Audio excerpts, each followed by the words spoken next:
does want to, particularly the wee one, if they want to come and sit dry a bit, and if they do get bored and want to leave, we're not going to take offence. Yeah. We were 6 once. Yeah. So it's, well, welcome everybody to another Outlander Day, which is a kind of ritual in the calendar now, in this wonderful Highland Folk Museum. And today we're welcoming Andy the Highlander, who I was doing a bit of doom scrolling on Instagram, as you have to, research, and 774,000 followers on Instagram. Wow, Yeah. that's reach. You have created content. And with your tours, I'm going to start just by reading one or two little extracts to make your ears burn. Nice. With the reviews. Someone said, travelling around Scotland on your own is a good time. However, sightseeing with Andy the Highlander is an absolute blast. And another person said, I felt like a queen. Scotland's stunning countryside and history, enhanced with Andy's knowledge and passion, was a once-in-a-lifetime adventure, etc. And another, Andy the Highlander was the highlight of our visit to Scotland. That's enough of tooting your trumpet, Yeah. Mr. Highlander. I like that. Yeah. Yeah, I bet you do. So what I wanted to start with was, you've created this character. It's almost like a work of fiction, Yeah. Andy the Highlander, although it is you. Yeah. I mean, it's auto-fiction. Yeah. So who are you? How did it start? Where did you begin? And how did Andrew McAlinden become Andy the Highlander? You okay if we start with that? Absolutely. That's a good question. Funnily enough, I was in my bedroom last week and I was getting changed. I didn't have the kilt on and I said to my wife, who am I? Am I Andy or Andy the Highlander? And she's like, well, they're both.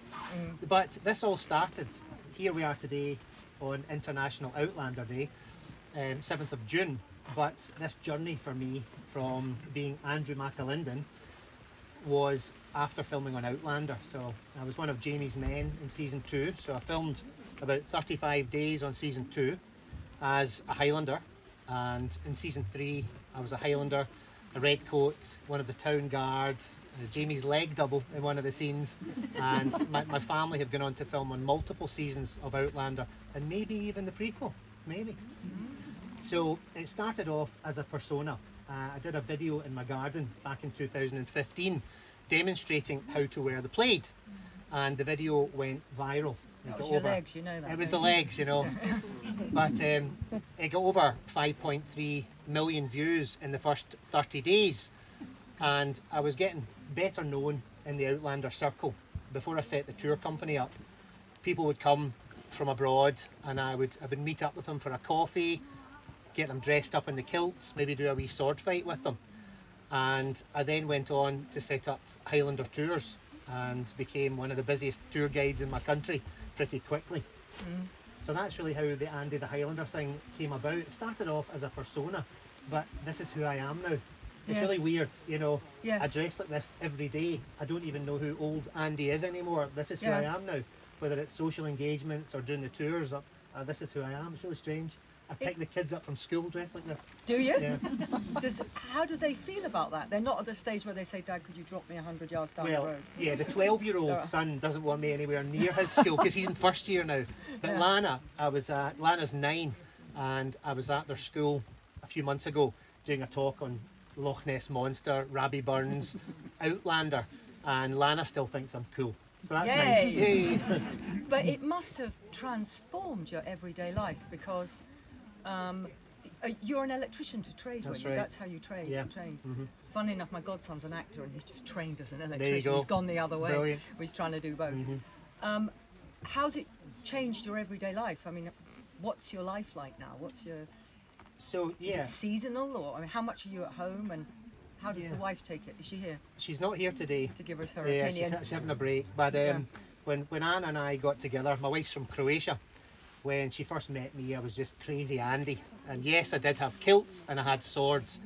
But the transition from being an electrician, I was self-employed. I lost my father. So this whole journey for me came from my dad passing away back in 2007, 2006, 2007. And I was completely and utterly broken. So out of that, like a phoenix rising from the ashes, I had to do something as a distraction to get my head out of the grieving process. So I joined my local theatre, treading the boards, and I did that for about 10 years. And it was a great distraction, learning words, learning your lines. I wasn't the first to learn my lines. I was usually one of the last. I was a troublemaker. This was amateur. I remember the director, Hayden. Now you must get off the book, you know, ex-RAF, you know. Yeah. But for me, that was a great distraction. And then I went on to join a professional casting agency in Glasgow. I had done quite a few different featured roles as a serial killer, 1950s detective, you name it, a celebrant in Still Game, second last ever episode, married Winston and Winnie. But it was 2015 where I got a generic email from my agent David asking if I was free to film on hit US TV drama. And they never said that it was Outlander, but I knew it was. I had already seen the first season of Outlander, and I'm sure, as a lot of us know, first couple of episodes, there's just something about it that draws you in. We now know it as the Outlander effect, which you've spoken about before. But that was it for me, just completely changed my life. So with the electrical work, because I was self-employed, I could say yes to my agent every single time he either called me or emailed me. I could juggle my work. So as an agent, you're looking for an easy life. You're looking for somebody that just says, yes, Andy, can you be in Edinburgh in an hour and a half? Yes. So that's how it started. So it was kind of electrical, and then maybe 50-50 with the acting, and then setting the tour company up. And now my life is really 90% tours, maybe less than that, Sean. Would you say 70% tours, 30% social media? Yeah, something like that. So this is my brother Sean here. It was on a family holiday 2 or 3 years ago. 3 years ago, we were on Loch Tay in a place called Kenmore, and Sean already had a little Pokemon page with a 10,000 followers. And Sean said, with his now fiancée Hilary, look, why don't we try and make a go of this and do the social media for you first time? And I think our first video was a Whitney Houston song, first one, and just dressed as Andy, hand in front of the camera, and then I've got a red rose in my mouth, dressed as Andy the Highlander. So that was our first video. So we've gone from 40,000 followers to over 1 million followers on Facebook now, just doing these videos. So it's pretty crazy. Amazing. How much are you away from home? I mean, because I know Yeah. you've just done the West Highland Way, you and Yeah. 10 billion midgets Yes. by the sound of it. Yeah, I've got the evidence down here, yeah. Yeah. I mean, So- how much of the time are you? I am away a lot, but with the content, doing the content creation, we now have a lot of opportunities to go and stay in different places around Scotland. Hotels, whiskey distilleries, whatever it is, people will get in touch and ask if we would like to either partnership with, you know, nice accommodations or whatever it is. So the family do get to trail along sometimes as well, which is one of the perks. Yeah. And but because the kids are in school, presumably. Weekends. So do you think? Are you away from home half the time, something like that? Do you think? I No, mean, it's- yeah. you're like an actor, although Yeah, it although is. you're principally doing your tours now. Yeah. And introducing people to Scotland. That's right. It is almost like an acting gig, isn't it? It's long days, Sarah. You know, I live in the west coast of Scotland, about half an hour from Glasgow at the moment. So my days, like an 8-hour tour for me, is really a 15-hour day. I have to leave the house at 6:15 in the morning at the very latest in order to get to Edinburgh, where most of my pickups are from, for 8:45 in the morning. So that's when I have to leave the house, and I don't get back till 8:30 at night. I have to clean the car, prepare all the snacks, fold all the kilts, get everything ready for the next day, and prepare my tour notes, like the locations I'm going to, and plan out the tour. So it's long days, but this is my office. As I walked the West Highland Way over the last week, you know, I just looked at the beautiful scenery, and I thought, this is what I get to do on a daily basis. So I'm very lucky. Would you do the West Highland Way again? Yeah, in 15 years' time. Yeah. Okay. I was going to say, is there anything that you think, actually, no, I'm not going to do that again? Was there any place where you just thought it's too much, it's too difficult to get to, or it's just? There are some pretty remote places, but I think Scotland's a double-edged sword.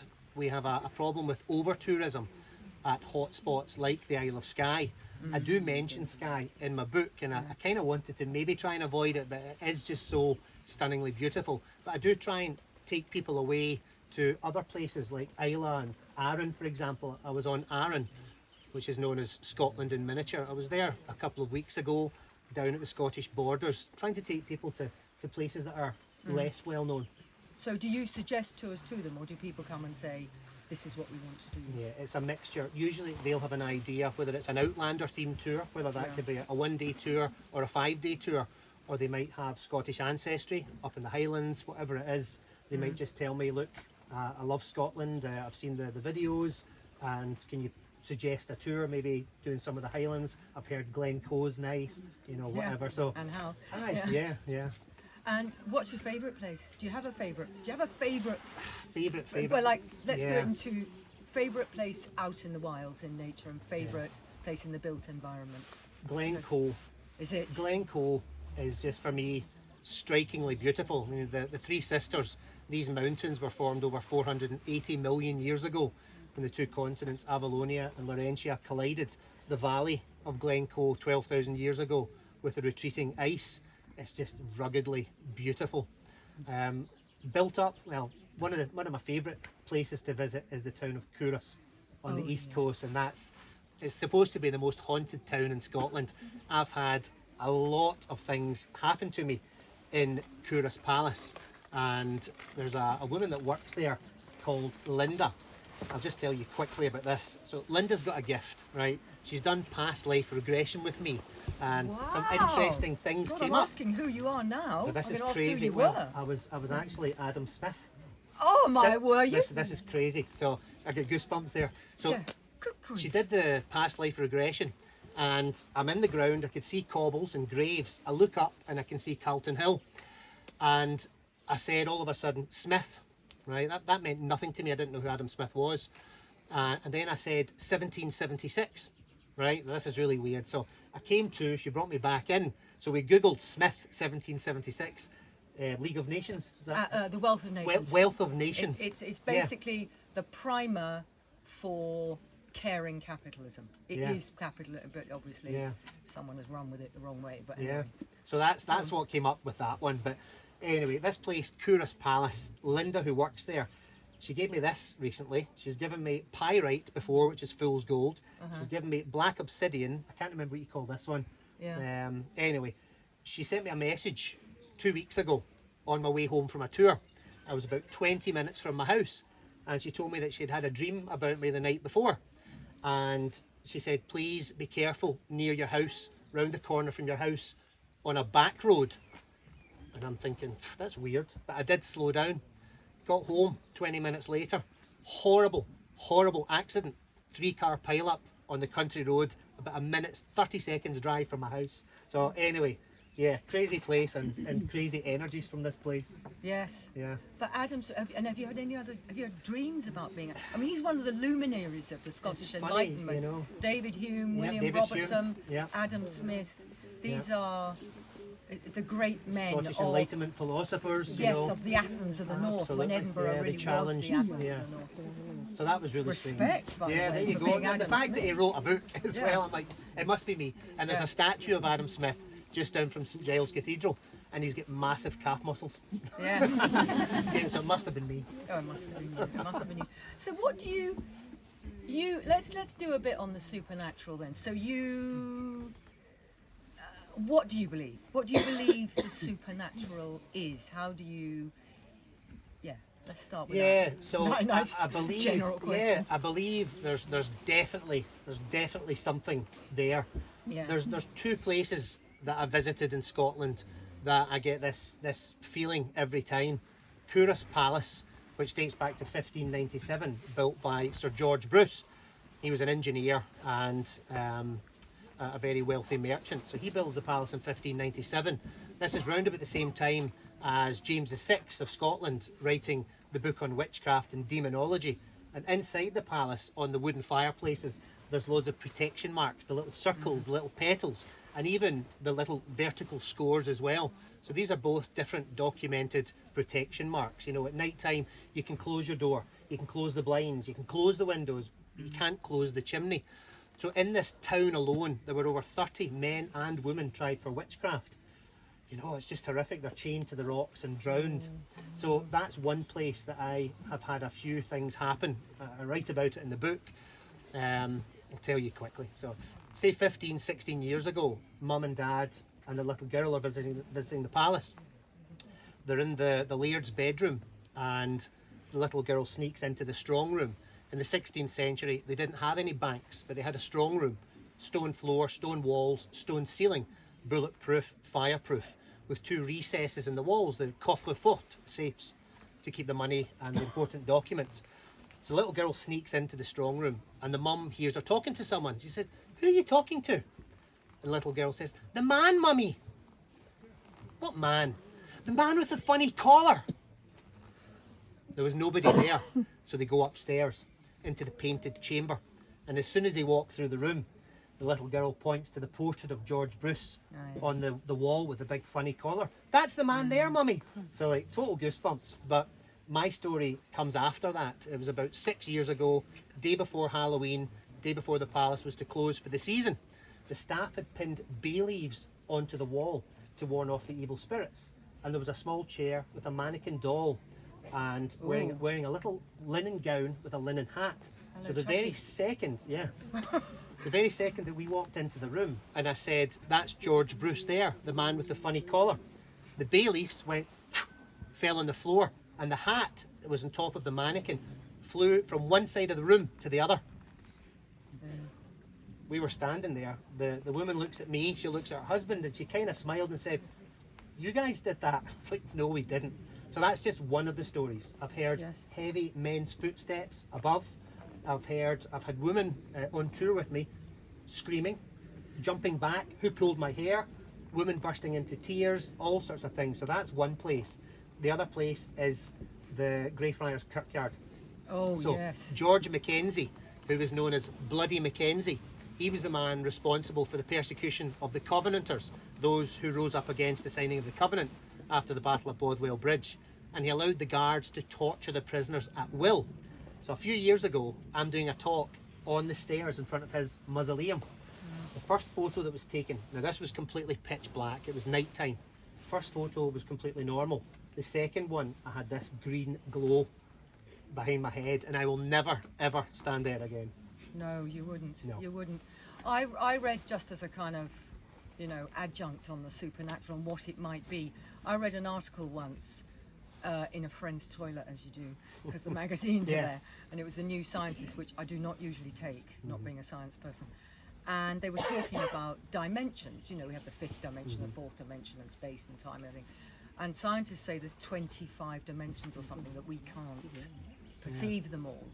And they were talking about a theory of time, almost like a geological sample, where different areas of time are sort of layered up, and that if you're in one particular place where someone has been, like say George Bruce, these energies. it would simply come back. You're in that place, and it's just a sort of almost like a little eruption from the one dimension into another, and because it's still going on there in 1597, it's still actually there, and it's all happening, and that kind of, I can't rationalise it because you can't, but you can sort of imagine it, and that kind of makes sense, doesn't it? Makes sense to me, absolutely. That you would feel that, and you do believe in reincarnation.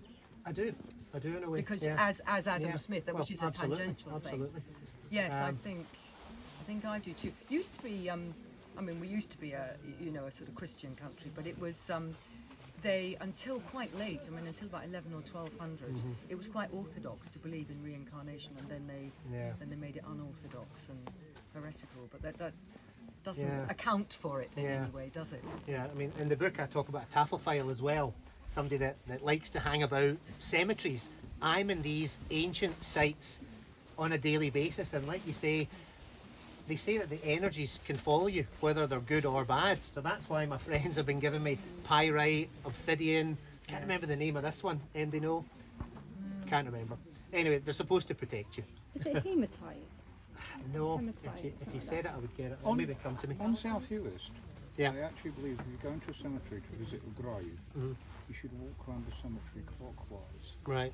before you visit the grave and let people know you're there before you go in. Yeah. I found that out recently on a trip to Hewist. Yeah, I think it's very interesting with different cultures' beliefs. I think there's other cultures that they wash their hands when they leave. Yeah. But regardless, I always visit these places with respect, And I love one of our biggest videos on social media was about Memento Mori, remember death, a Yes. symbolic reminder of the inevitability of death. And I just love that these 17th century graves have the symbols of the Oh, profession they're of the wonderful. person. There's one particular one, I actually mention this cemetery in my book, Abercorn, which dates back to the 12th century. Master rebuild in 1897, something like that. But it's actually got a headstone called the Baker's Stone, or the Baxter's Stone. And it's got the peel with 3 bread baps on it. And it's also got a rolling pin. And it's the only rolling pin on a gravestone in Scotland. I love that.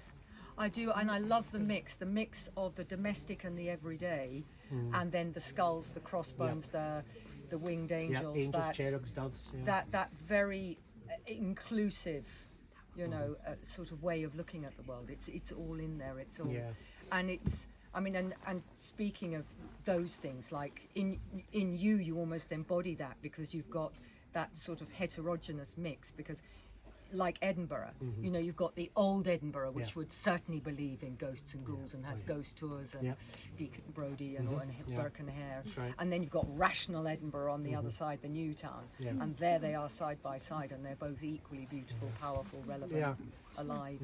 And it's a great kind of visual conversation going on, isn't it, between those. Are you going to give us a wee reading? I see you've got your co-op goat's cheese so there. I'm going to do a wee bit from the book, case he but gets a bit I need snackish. 2 female volunteers.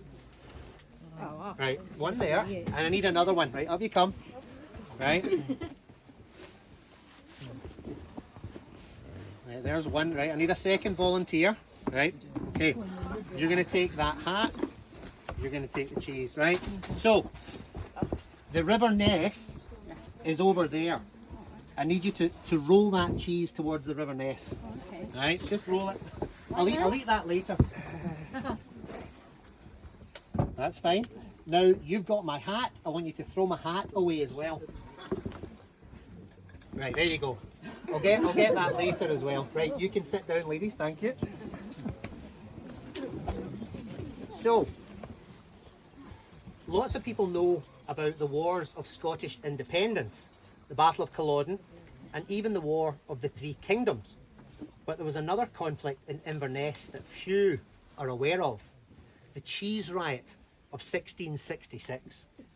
The story goes that Finlay Dhu from Clan MacDonald fancied himself a bit of cheese from the local market and asked the vendor for the price. It transpired that Finlay then dropped the cheese wheel, which rolled into the River Ness. Whether this was on purpose due to his outrage at the price or by accident, we'll never know, but Finlay pleaded his innocence. Regardless, the vendor demanded compensation for her lost cheese, and things escalated further when another woman grabbed Finlay's bonnet, refusing to return it until he paid up. A full-scale riot ensued. The militia got involved and shots were fired. When the smoke cleared, 2 MacDonalds lay dead and others were thrown into prison. This, of course, didn't go down too well with Clan MacDonald, and they demanded compensation, in return for which they vowed not to burn the town down.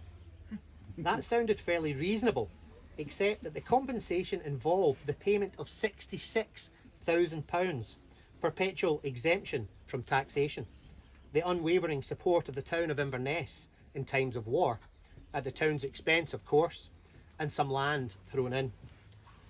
The townspeople felt this was maybe a wee bit on the costly side, but then again, they didn't want their homes burned down, so they got King Charles II involved in the negotiation. In the end, the town released the MacDonalds from prison and paid £4,800, and in return, the MacDonalds snuffed out their torches. So the moral of this story: if you're planning to buy a spot of cheese in Inverness, please do take the utmost care not to drop it. Right, I want my hat back now. Leave your guns at home. Yeah. Thank you, volunteers. Yeah. Where did you get that story from? Research. Yeah. Yeah. Because it's a great It's story. a good one. Not many people know about that. No, no. Yeah. What Thank you. time is it supposed to be set in? Do you know? It's 17th century, 1666. Oh, okay. Yeah. Okay, that's Aye, so there's lots of well-known stories in the book, but other Yes, little there are. gems like this one. Yes. And Sean and I, it was actually Sean that found this one. I don't know if anybody's seen my video on, when I first did the video, I pronounced it Seth Moore. I've since learned it's Shea Moor. So this was a 14th century, I need to refer back. 5th century, I think. Yeah. No, 14th century warrior known as the Great Shaw. But this is a grave near Aviemore, and it's got cursed gravestones round about it. We had mort safes to protect the new corpses from being stolen from grave robbers, but this one is to protect the people of the land and of the living. Cursed gravestone, so that was a great story as well. But before we did the video, there was nothing. There was just a small story online about that one. Yes. Yeah. Yes, because you say you won't go near that. You don't I will like not that. go near that one. I'll not touch that one. Definitely not. Yeah. I'm superstitious, as you can see. You are superstitious. You are. Are any of your kids? Are your kids superstitious? Or, I mean, is it catching, like asthma or something? Well, I mean, they know of all my stories, so Yes. I think they'll kind of listen to what their dad said as well, and not go too close to these stones either. You know. Yeah. No, it's great. It's great. Andy, is Yes. that the one with the cage over the top? Yes. Yeah, you really freaked me out on that one. Freaked myself out. You do.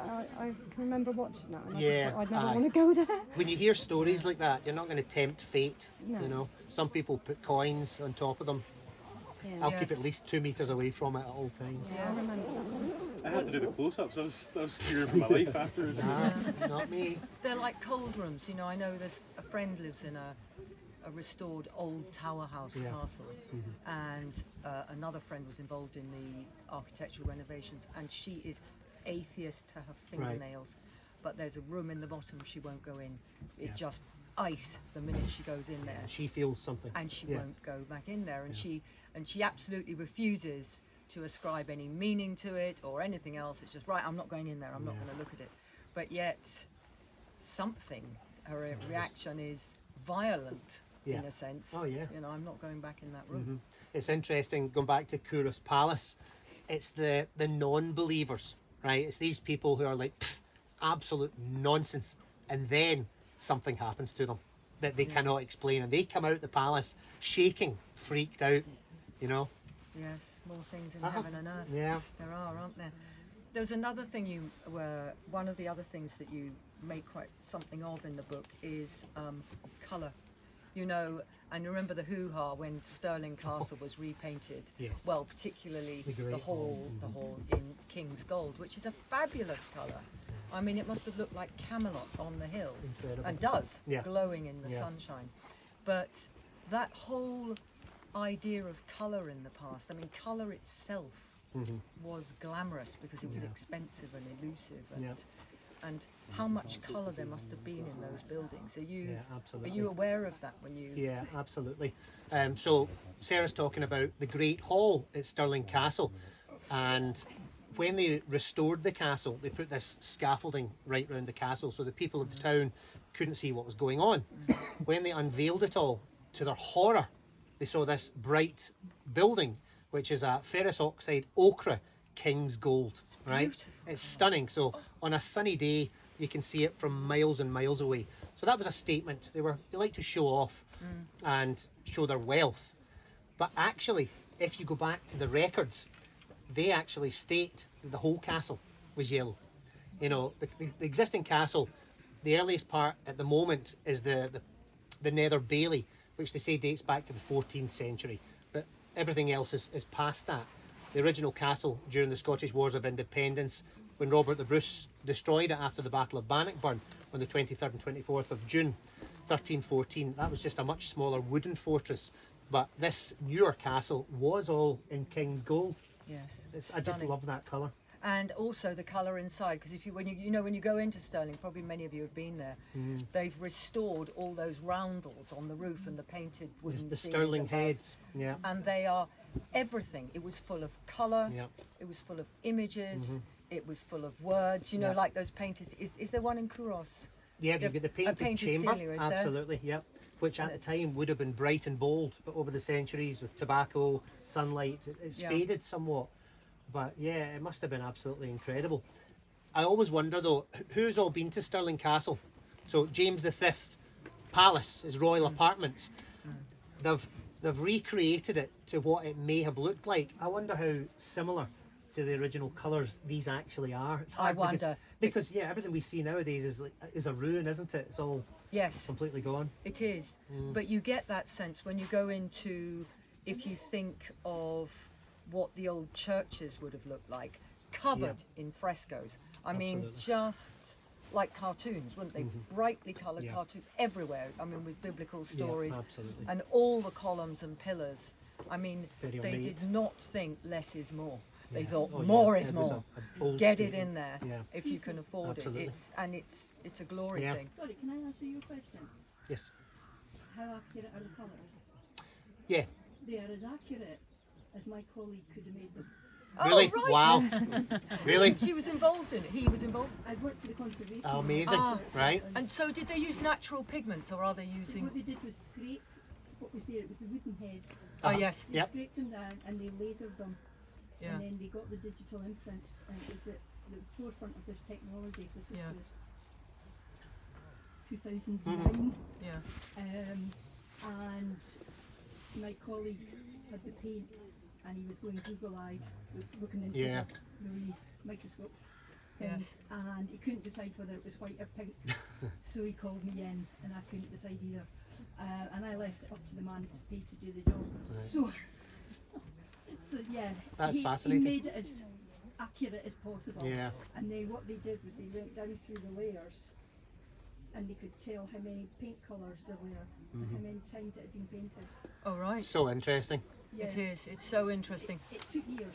Yeah, because when you've got that physical evidence that you can actually, you Yes. know, with all the research, but you get places like Linlithgow Palace, the Royal Chapel, for example, that you go into. We know from the records it had a beautiful blue ceiling, painted blue with gold stars, but that's purely from the records, no physical evidence to Evidence. look back on, you know. No, I mean their aesthetic was colourful. That whole aesthetic that we went through of stripping everything back, that they didn't have at all. Because if you think of how they dressed, if you could afford to dress beautifully in cloth of gold, cloth of silver, embroidery, damask, colour, wear it. You know, strut your stuff. Absolutely. And the tapestries on the walls. I mean, it was, you know, life was short and hard, and you go into a place of colour, and it's kind of, it just would lift the whole spirit, wouldn't it? A sign of status.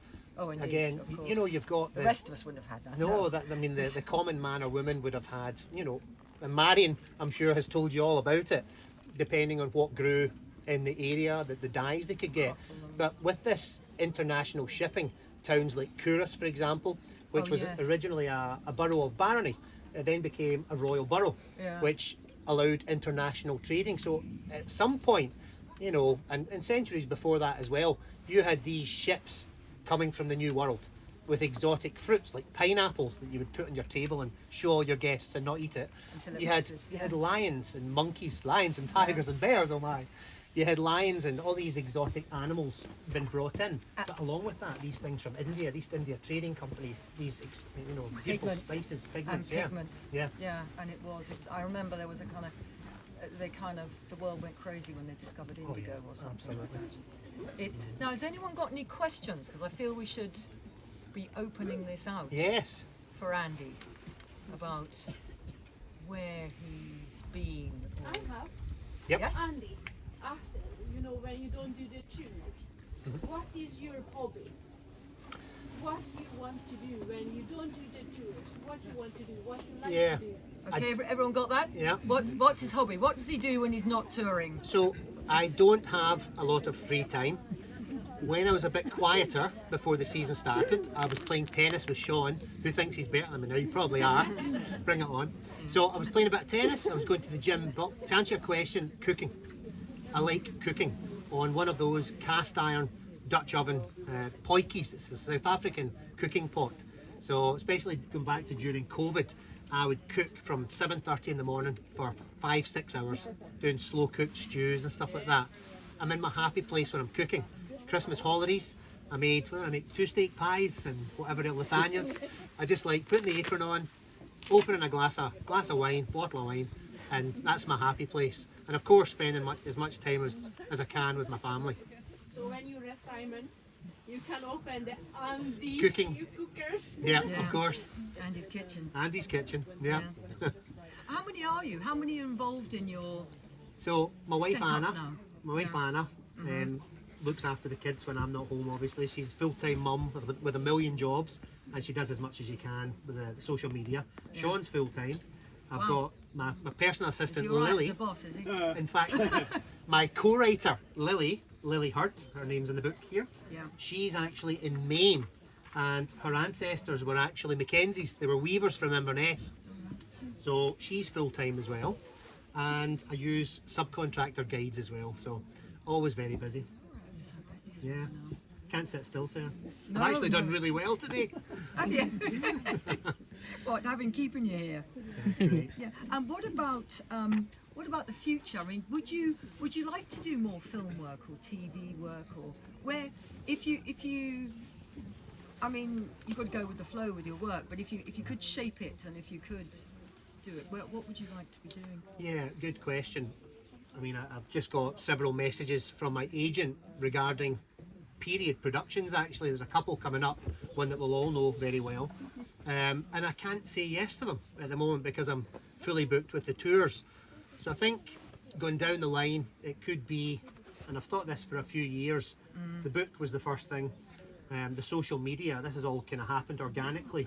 So I quite fancy doing a wee TV show called Andy's Wee Walks. And for those of you who know me, a wee walk could be the West Highland Way, right? So Done under the Trace yeah, descriptions. we'll go for a wee walk, you know. So it could be Andy's Wee Walks, you know, just me travelling, not scripted, just meeting people. People love natural conversations, you know, not scripted, Yeah. just talking to people, meeting people, cooking with people, you know, trying local wear. I did some content in California when I was there, did some content in New York for Tartan Parade. So I think I fancy travelling all over the world and just meeting people and doing a wee TV show. And would, The chef show, Scotland style. Yeah, the what show? The chef show. chef show. Oh, Yeah, John Favreau and yeah. Korean guy going all over the place. And people love that, you know. yeah. And would you do it? Oh, it has to be. Has to be. I sent Sarah a photo a few days ago, walking past, where was I? On the West I Highland was Way? on the West Highland Way. Is it Rowan? It was Rowan? Rannoch. It was Rannoch Moor. Oh, Rannoch Moor. So I sent her a wee photo. Looking forward to seeing you with the kilt on, of course, Yeah. in the middle of nowhere, walking the West Highland Way. But you did, I mean, but I have seen when I was Trousers doing as my well. Doom yes, I'm afraid.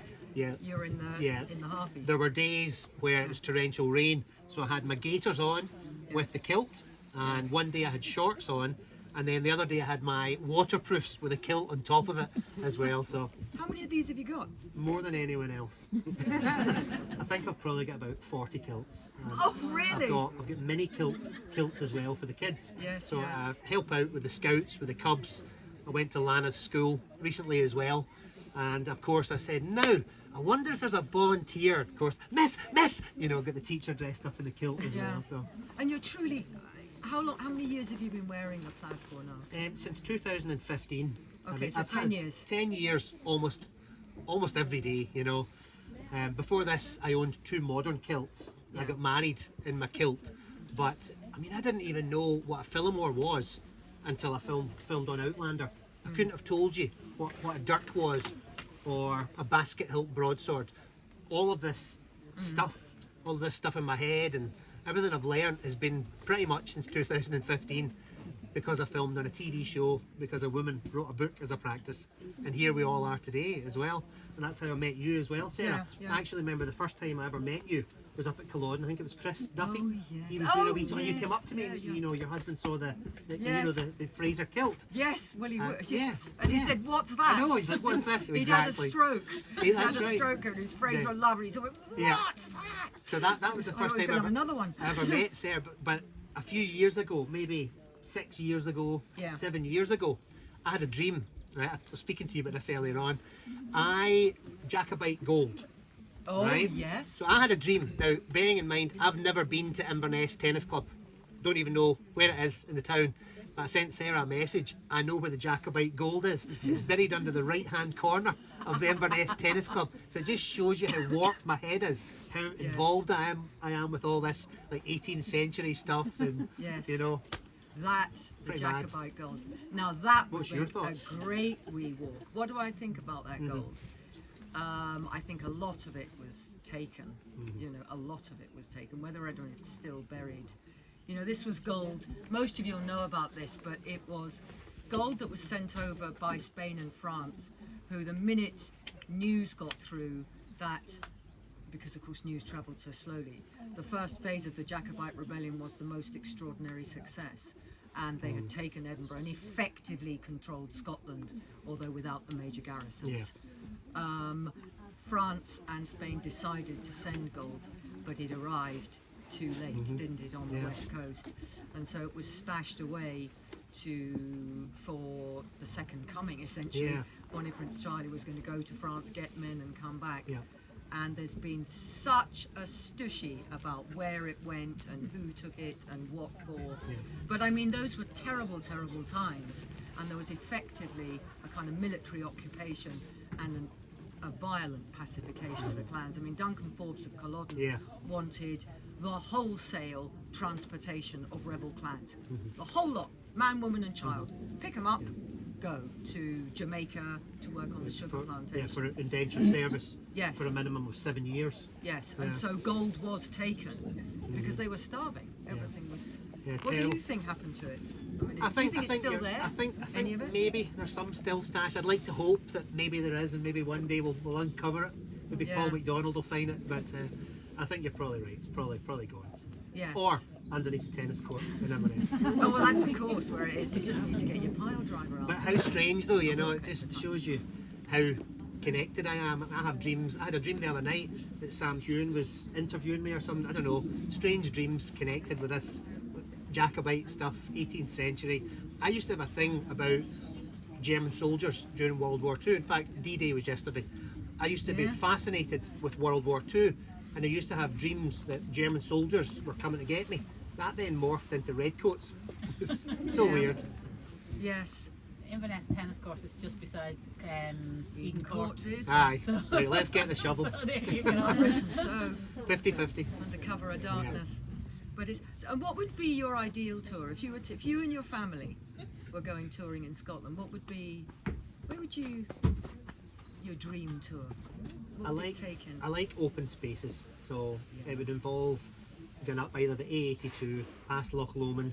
That's a very special place for us, you know. Stopping off at little less well-known places along the way, just going exploring. There's still loads of places that I haven't been before, you know. Yes. And ending up the Highlands somewhere, just finding these little gems. How do you find new places? Because you need time to. I mean, all these places that you mentioned. There's so many places in so many parts that you've been to. I mean, you've spent 10 years presumably. You didn't come with that knowledge as Andrew McAlinden. No, in none of it. Not a 2015. single so thing. You just set out and you thought, well, I suppose your spine for the thing was the Outlander locations. Started with that first, so started off as an Outlander tour guide. It's quite funny. I visit so many different locations, and again going back to Couros Palace, which is one of my favourite places. The staff who work not there, really. No, you're just not mentioning it enough. So you know, when I first started going there, I would come in and I would say to my guests, "Oh, this is where Claire fixes my teeth, episode 11, season 2, and this is supposed to be Derby. And this is historically, this is as far as the Jacobites got, December 1745." Then they decided. So that's all I knew, and the staff would be like, oh, "Outlander," you know. But then I go next week or next month, and I'd be like, "Yes, built in 1597. The new block here built 1611. He's now Sir George Bruce," and the staff were like, you know. So it was just picking these things up, and I think obviously if you're interested in something, it goes in a lot quicker, doesn't it? Yes, it must have changed. I mean, you as a Scotsman in Scotland, Very because proud of it. suddenly you're so connected, aren't you, to Absolutely. so many places? I feel like a local everywhere I go. Yes, because you've and as you say, you're digging places up and different. I mean, it's just amazing. It's such a privilege to show people Scotland, and the whole Andy the Highlander social media thing started. It really started during COVID. People couldn't travel, you know. It was a crazy place at the time. We didn't know what COVID was. So I already had all of these notes on the locations. I had photos and I had videos. My son Daniel, who's 24 now, he's setting up the Zoom thing for me, share screen in the background and audio. You know, I didn't have a clue how to work the computer, but I would do online Zoom tours for people free of charge. If they wanted to, they could leave a donation. So it kind of started from that, and then Sean got involved as well, and now I've become one of Scotland's content creators. Yes, you are. You're a real, you know, people have spoken often about Diana being an ambassador for Scotland. I mean, you are as well. Yeah, You know. it's a great honour. Congratulations, you are. thank you. And what about the book? How did that come about? So yeah, Lochs and Legends, because of the social media, HarperCollins, one of the biggest publishers in the world, sent us an email and asked if I would like to write a book. And you know, we didn't know what the structure of the book would look like initially. Okay. We had no idea what direction they wanted to go. And then they changed publisher as well. The new, did the they? new one, not publisher, editor. Oh, okay. So the new person that came along had a new vision. So anyway, we've now got Lochs and Legends. So it's for people who will never come to Scotland. They might be too old or can't afford it or whatever it is. But it's also for people who do come. And I've done it in such a way that you can actually follow it. I've got locations nearer Edinburgh that start with Blackness Castle, Doon Castle, Stirling, Edinburgh. There's a lot of Edinburgh in here. Just wee stories, you know, little paragraphs, Birkenhair, stuff like that. Greyfriars Kirkyard, Canongate Kirkyard, about the Flodden Wall. And then heading up the A9, stopping off at Perth and heading up here. Highland Folk Museum is mentioned in the book. We've got the Wildcats mentioned in the book as well, you know. So we made it kind of flow.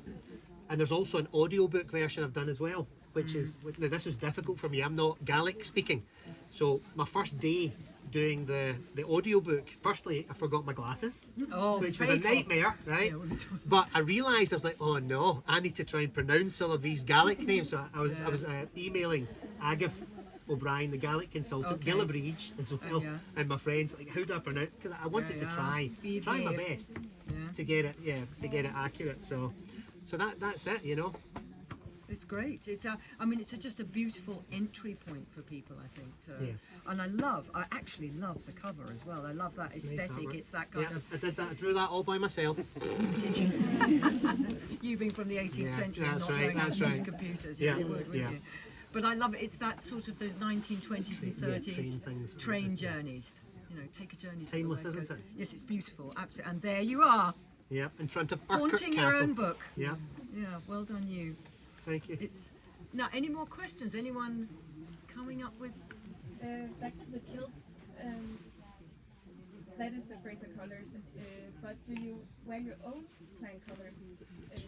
So this is, as Sarah will tell you, this is based on the Fraser tartan. The reason Outlander did that is so that Sarah didn't get in touch and say, right, give me some money. So they based it on the Fraser. So this one's actually the Outlander. The Fraser's got a bit of red and yellow through it. The Mackenzie's got a bit of blue through it. There's also a Cocknaman tartan named after Cocknaman Rock. There's also a Craignadoon tartan. And they may be making some new tartans as well. Ah, yes. So we're actually Irish origin. And for the last 10 years, I've had Claire from Prickly Thistle, I've had various other kilt companies saying, look, we'll make your own tartan. So they were explaining that it's all about numbers, right? See all of these different sets here in the tartan, it's all about numbers. So say you've got 4 kids, your birthday's the 23rd of the month, whatever it is, they're all so many different numbers in here, and you make it special to you. But when I finally do get to do my own kilt, it'll be something similar to this. I like the muted colours. I'll have a wee bit of purple through it as well for the heather, you know, something muted. Yeah. No, it's lovely. It's a lovely. It's tartan, nice, isn't it? really I is. like it. Yeah, it is. It's great. Can I ask a question? Yes. Hello. Hello. I would like to know if you remember Prague, the city Of course. where a part of Outlander being Yeah. filmed. Were you there? Yeah. I met you. Yeah, and how did you like it? And if you say small hello to Outlander fan How do I say it? Sorry? How do I say it? Small? Yes, it's Small hello. All right. Small hello Okay. to Outlander fan club. Yeah, of course. It was stuff for filming. So can I ask you please? Hello, Czech Outlander fan club. I loved your country. Loved the city of Prague. So yeah, I went twice, and the lovely ladies from the Czech Outlander group showed us round the town. And what's the alcohol you have? The schnapps stuff? The Herovka? Yeah, we had some of that with us as well. We got a bottle of that as well. So thank you for your hospitality. Thank you. So what took you there? Was it? Well, it was actually my wife's birthday, and I took her on holiday, but it was actually a bit of research. So yeah, Outlander filmed a lot of the French scenes in Prague. You know, it's cheaper and it looks more like 18th century Paris. So the ladies from the Facebook group showed us around. We went for lunch together, and it was just fantastic. I've been a couple of times since on tours as well. Have you? Oh, Been twice with clients as well. That's fantastic. Yeah. Thank you. I'd like to come back. Yeah. Great. Yeah. Anyone else? Any questions from outside? Yes. When's it going to stop raining? I think it's looking clearer already. It is, isn't it? What's been your most favourite tour that you've done with people? Favourite tour? There've been so many. I've never had a bad client. I'm so lucky to travel all over Scotland, you know, and stay in lovely hotels and, you know, just see the most amazing scenery. Very privileged. Two moments that actually stood out to do with the spiritual feeling. Clavacairns, I think you guys were maybe there the day before. You've certainly been on the winter solstice, but not at the same time I was there. But it was the 21st of December, the shortest day of the year. Clavacairns next to Culloden, the sun's rays enter the chamber. You know the furthest away one when you drive in. There were a load of druids with their lovely white gowns on, Do they do this every year? playing the drums, right? Do they do this every year? I think they do. But you don't get the sun every year. Yeah, So we it don't get doesn't the work sun every year. But this, what an actually incredible moment to witness. I didn't quite know what I was witnessing, you know, it was just incredible. So, winter solstice, but I've also done a hand fasting at Callanish on the summer solstice. So, I got an elderly couple. In fact, Susan Hurst is supposed to be on tour with me right now up on Skye. She passed away last month. So, repeat clients. I got a lot of repeat clients. Susan was in her 70s, a midwife from Oklahoma, and unfortunately she passed away last month. So we're supposed to be there now. But I did a hand fasting with her and John. Got them up at 3:30 in the morning. So they weren't married? No, they were, but this is an unofficial Oh, I see. I was renewal, going to you know. say. So Hope springs eternal. So John's in his 80s, you know. Whoa! And I got him lying on the ground, getting the kilt on with a sword. But they just loved it, you know, they loved Scotland. So that was a really memorable moment as well. And the night before, as the sun went down, there was a guy playing the bagpipes, there were a load of hippies, you know, loads of people with camper vans just taking it all in. Just really spiritual, amazing. Yes, yeah. There's a Gaelic saying around hand fasting. Because hand fasting, you know, is essentially a trial marriage. You pledge to stay together for a year, and if at the end of the year you're not, you're still friendly, then you go ahead and get married, and if not, you split with. You know. But the Gaelic saying is in English. It says if you want praise, fall in love. If you want criticism, get married. Which is That's a good one. I like which that is not very hopeful when you're setting out for hand fasting, is it? But anyway. I think on that note we're finished, are we? Yeah. Yeah, of course. Oh, one more question. Sorry. Favourite whiskey? Again, I talk about that in the book. And on the West Highland Way, as it poured down, I reminded myself, we're always optimistic, I reminded myself that all of that rain coming down, that torrential rain coming down, that's tomorrow's whiskey. But it depends what mood I'm in. My son Daniel prefers the peaty, smoky whiskies. I would generally prefer maybe a Dalwhinnie, it's the highest distillery in Scotland, nice Highland whiskey, or maybe a Glenlivet Speyside. So I like the sweet, the sweet characteristics, vanilla, caramelly flavours. But it just depends. And what I've learned over the years, it's not about getting drunk, it's about community, it's about friendship, it's about sitting, taking your time, sharing a dram and sharing stories. Well, that's what a ceilidh is, isn't it? That's what a ceilidh is. I mean, a ceilidh is. Absolutely. It means visiting, going ceilidh. It's not just a ceilidh dance. It's just was actually going visiting and being right. convivial. I know a friend of mine. She was brought up in Orkney, and of course, they didn't have mains electricity when she was growing up. So when the cattle were folded and milked the generator went off because the cattle didn't need the light anymore. And that, she said, all you could hear were people going, that was in Orkney, which is not, obviously it's Norse, not Gaelic, but just people starting to go caileying. And she said, of course, Maine's electricity arrived, TV, and it went. Caileying stopped at 90% junk, Such whereas a shame. it was what you did, you know. You would talk to each other. Yes, like we're doing. Like and you're on doing. that note, Yes. how very, very convivial to spend time with you, Andy. Thank you so much, And Sarah. everybody coming to share the conversation. And enjoy the rest of your day. And thank you, Andy the Highlander. Thanks everyone. Thank you, Sarah. Huge thank you to Sarah also. Sarah Fraser, amazing author, amazing presenter, fantastic. Yeah. And Andy for coming all the way up. So huge thank you. thank you. Absolutely fantastic. Pleasure. Brilliant. Always a pleasure. Will you sign my book? Of course. Okay, You and want to there's- share my there's cheese? books there for No, we there's have a to few read it. books left I know. for sale if anybody wants a book. And